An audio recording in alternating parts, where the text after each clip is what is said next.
Extern के नाम से मैंने सेव किया है एक्सटर्न डॉट सी। ठीक है, फंक्शन बनाते हैं एक सिंपल सा void fun, और यहाँ पे हमने टर्मिनेट कर दिया, यानी कि फंक्शन को डिक्लेयर कर दिया। अब इस फंक्शन या डिफाइन करते हैं यहाँ पे कि ये फंक्शन कर क्या रहा है। यहाँ पे हमने कुछ भी एक फंक्शन में वैल्यू दी, फंक्शन में सिंपल वैल्यू प्रिंट करवा देते हैं।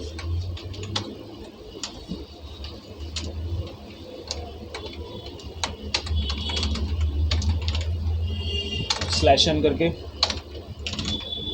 Value of variable inside function is %d, ए क्या है, एक वेरिएबल है और ए को हमने यहाँ पे डिक्लेयर कर दिया इंट ए, और ए की वैल्यू शुरू में हमने दे दी यहाँ पे 10, और ए की वैल्यू को यहाँ पे भी प्रिंट कर रहे हैं।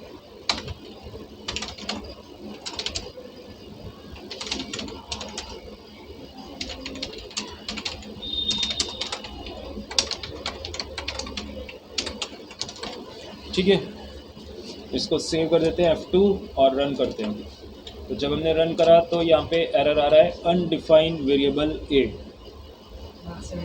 यहाँ पे तो ए, हाँ तो यहाँ पे तो ए डिक्लेयर है, यहाँ पे एरर नहीं आया, यहाँ पे एरर आया। या तो अगर हम यहाँ पे भी इंट ए लिखते हैं और इसकी भी वैल्यू हमने 10 लिखी तो एरर हट जाएगा, है ना। और फंक्शन को कॉल नहीं किया, फंक्शन को कॉल पहले कर देते हैं। यहाँ पे हमने फंक्शन को कॉल कर दिया तो पहले फंक्शन कॉल होगा, तो वैल्यू इनसाइड फंक्शन 10 और आउटसाइड भी, मेन के अंदर भी 10 है, दोनों की वैल्यू 10 10 है। लेकिन अगर मैं यहाँ पे प्रिंट करवाने के बाद इसकी वैल्यू कर देता हूँ 20,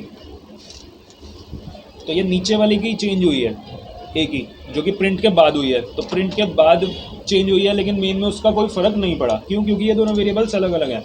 लेकिन अगर मैं इसको बाहर डिक्लेयर करता हूँ, इंट ए इक्वल्स टू 10 लिख दिया हमने यहाँ पे, और अब इस लाइन की ज़रूरत नहीं है।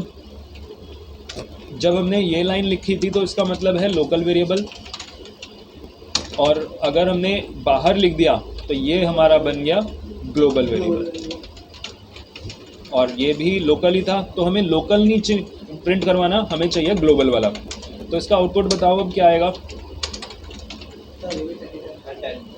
नहीं, देखो स्टार्टिंग से देखते हैं। मेन फंक्शन को कॉल किया, सीधा यहाँ पे जाएगा, प्रिंट करेगा ए की वैल्यू, ए से मिल ही जाएगा इस बार, एरर कोई इस प्रोग्राम में नहीं है। तो ए मिल जाएगा और ए की वैल्यू 10 है, 10 प्रिंट हो गई। लेकिन फिर हमने क्या कर दिया, 20 कर दिया। वेरिएबल एक ही है, वही उसका जो स्कोप है वो हर वेरिएबल, हर फंक्शन में एक्सेसिबल है वो।